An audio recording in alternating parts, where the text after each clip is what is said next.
She had everything people dreamed about.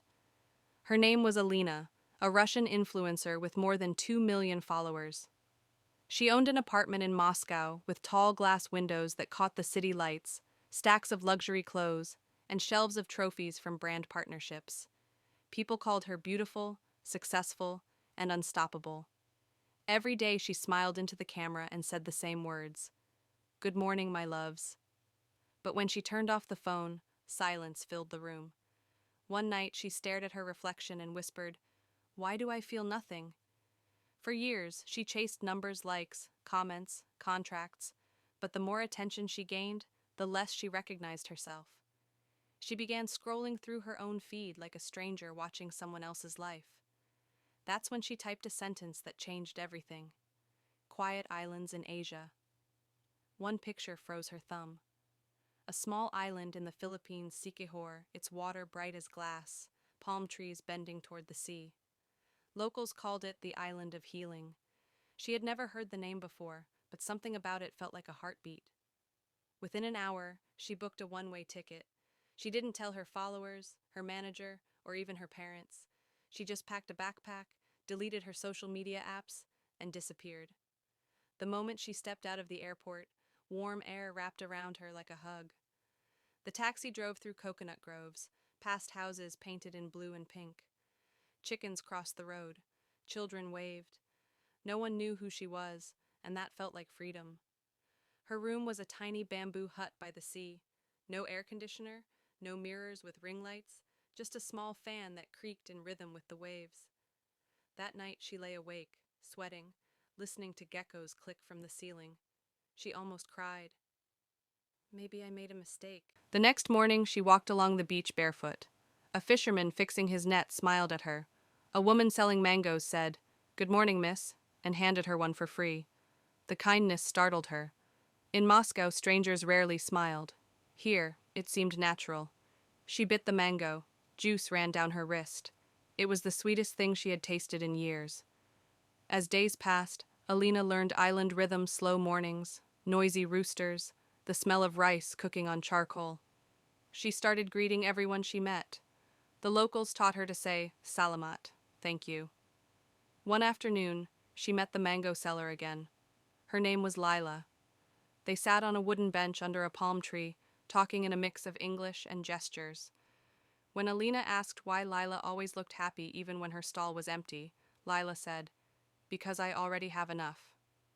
The sea feeds us, the sun wakes us, and my family loves me.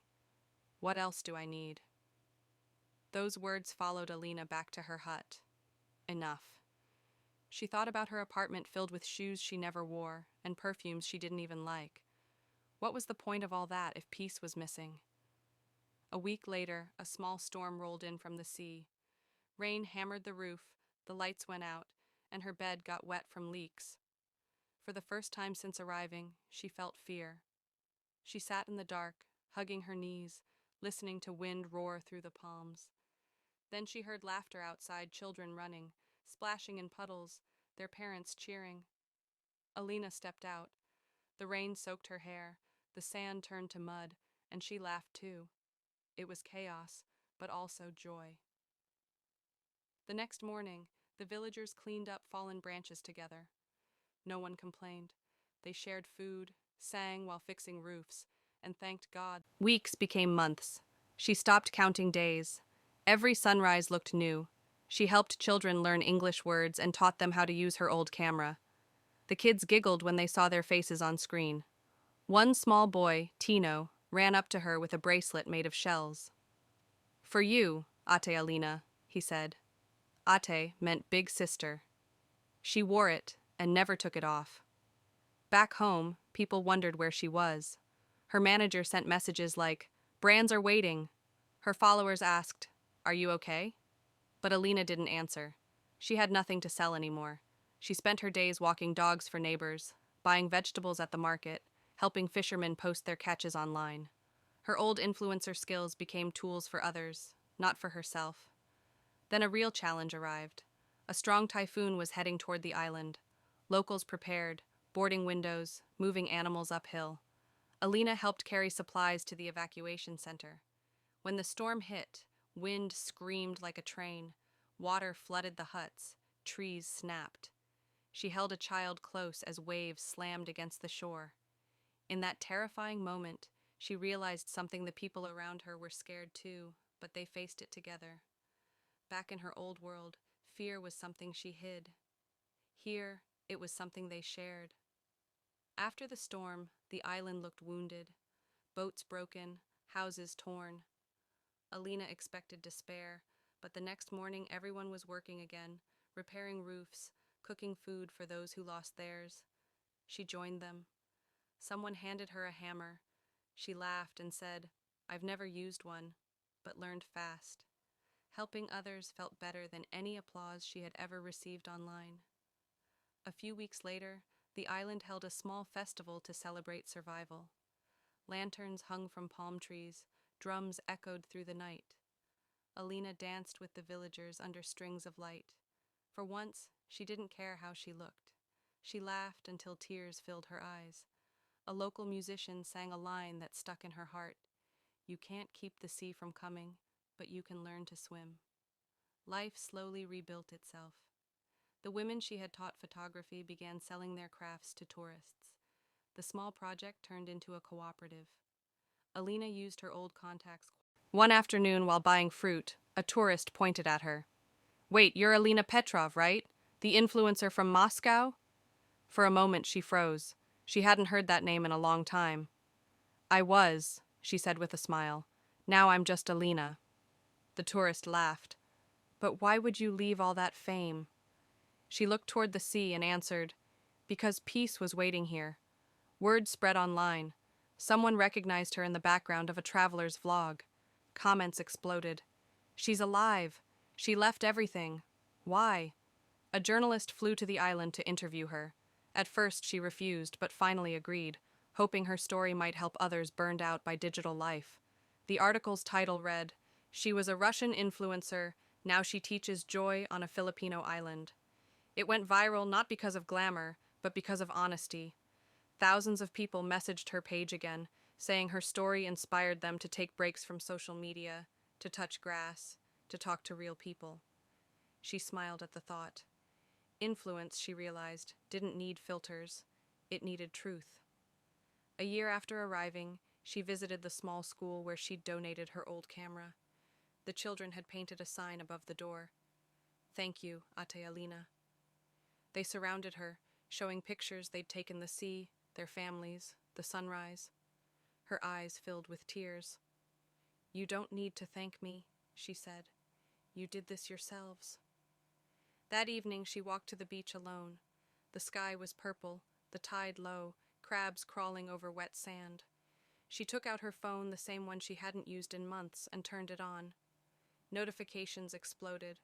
Thousands of messages, sponsorship offers, invitations to speak at events. She laughed softly, opened the camera, and took one picture of the horizon. She posted it with 4 words, "I found my peace." Then she turned the phone off again. The next morning, the villagers teased her. "8, you're famous again." They had seen the post shared all over the world.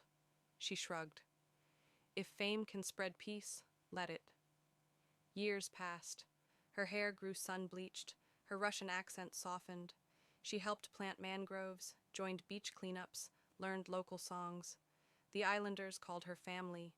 When visitors came asking for the influencer who disappeared, they often found her sitting under a palm tree helping children paint seashells. She would smile politely and say, sometimes she missed her parents and flew home for short visits. They couldn't believe how different she looked: simple clothes, tanned skin, bright eyes. Her mother said, "You finally look alive." Alina answered, "I finally am." Back on the island, she built a small community library using donations from friends she once worked with in advertising. Each book had a sticker that read, "Read slowly, live slowly." The children loved it. Then came a moment that sealed her new life forever. A local girl named Mia, one of her photography students, won a national contest. When reporters asked who inspired her, she said, "Ate Alina." She taught me that pictures can heal. Hearing that, Alina cried. She realized her purpose wasn't lost, it had just changed direction. One sunset, sitting beside Lila, she asked, "Do you ever get tired of the same sea every day?" Lila smiled. "The sea is never the same twice." Alina laughed. "That's true." She looked at the horizon glowing orange and whispered, "I used to look for perfect views. Now I just watch the changing ones. If you visit Siquijor today, you might find her walking barefoot along the beach, helping children aim their cameras at the sky. She still wears the shell bracelet Tino gave her.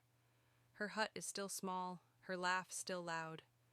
She never returned to her old apartment in Moscow. She didn't need to. Her story reminds us all. You don't have to be followed to be fulfilled. You just have to follow peace. Happiness isn't about how many people see you. It's about how clearly you see yourself. The world tells us to chase success, but maybe real success is having enough, loving deeply, and living simply. So, if you ever feel lost or pressured to be perfect, remember Alina's journey. Maybe your island isn't in the Philippines. Maybe it's a quiet place inside you, waiting for you to listen. Thank you for watching this story of courage, simplicity, and healing. If Alina's journey touched your heart, don't forget to subscribe to this channel, like this video, and share it with someone who needs hope today. Because sometimes one story, one click, one act of kindness can help another person find their peace.